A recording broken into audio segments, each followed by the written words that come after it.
నమస్తే, welcome to I news. నేను సోనియా. ఆకాశంలో అద్భుతం ఆవిష్కృతం కాబోతోంది.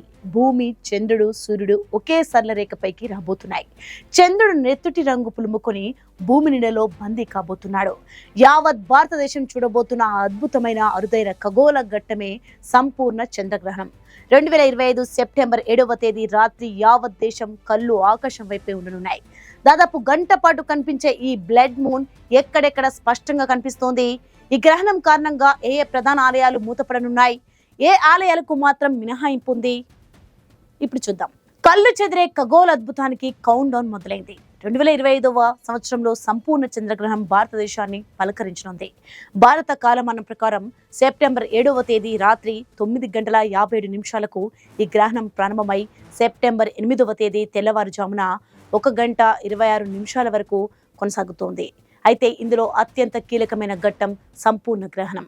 రాత్రి 11:42 నుంచి 12:47 వరకు, అంటే దాదాపు 65 నిమిషాల పాటు చంద్రుడు పూర్తిగా భూమి నీడలోకి జారుకుంటాడు. ఆ సమయంలో చంద్రబింబం సాధారణ వెన్నెలను వీడి ఓ అద్భుతమైన ఎరుపు రంగులోకి మారిపోతుంది. దీనినే బ్లడ్ మూన్ అని పిలుస్తారు. వాతావరణం అనుకూలిస్తే ఈ అద్భుత దృశ్యాన్ని దేశంలోని 15 ప్రధాన నగరాల్లో అత్యంత స్పష్టంగా వీక్షించవచ్చు. ఢిల్లీ, ముంబై, కోల్కతా, చెన్నై, బెంగళూరు, హైదరాబాద్, పూణే, లక్నో, జైపూర్, అహ్మదాబాద్ వంటి నగరాల ప్రజలు ఈ అద్భుతాన్ని కల్లారా చూసే అవకాశం దక్కించుకోనున్నారు. ముఖ్యంగా కోల్కతా, గౌహతి వంటి తూర్పు భారత నగరాల్లో గ్రహణం ప్రారంభం కావడం అద్భుతంగా కనిపిస్తే, ముంబై, అహ్మదాబాద్ వంటి పశ్చిమ నగరాల్లో గ్రహణం మొత్తం స్పష్టంగా దర్శనమిస్తుంది. ఈ ఖగోళ అద్భుతానికి ఆధ్యాత్మిక ప్రాముఖ్యత కూడా ఉంది.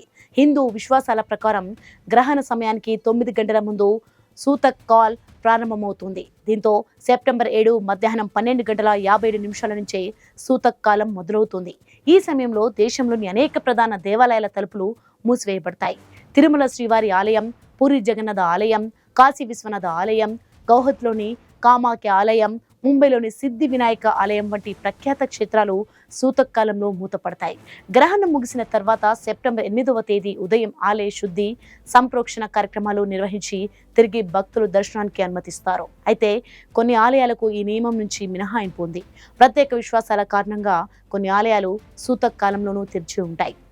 బీహార్లోని గయలో ఉన్న విష్ణుపాద ఆలయంపై గ్రహణ ప్రభావం ఉండదని నమ్ముతారు. అలాగే రాజస్థాన్లోని లక్ష్మీనాథ్ ఆలయం, ఉజ్జయినిలోని మహాకాళేశ్వరుడి ఆలయం కూడా సూతక్ కాలంలో తెరిచి ఉండి భక్తులకు దర్శనమిస్తాయి. మొత్తానికి విజ్ఞానపరంగా, ఆధ్యాత్మికంగా ఈ చంద్రగ్రహణం దేశవ్యాప్తంగా ఆసక్తిని రేకెత్తిస్తోంది.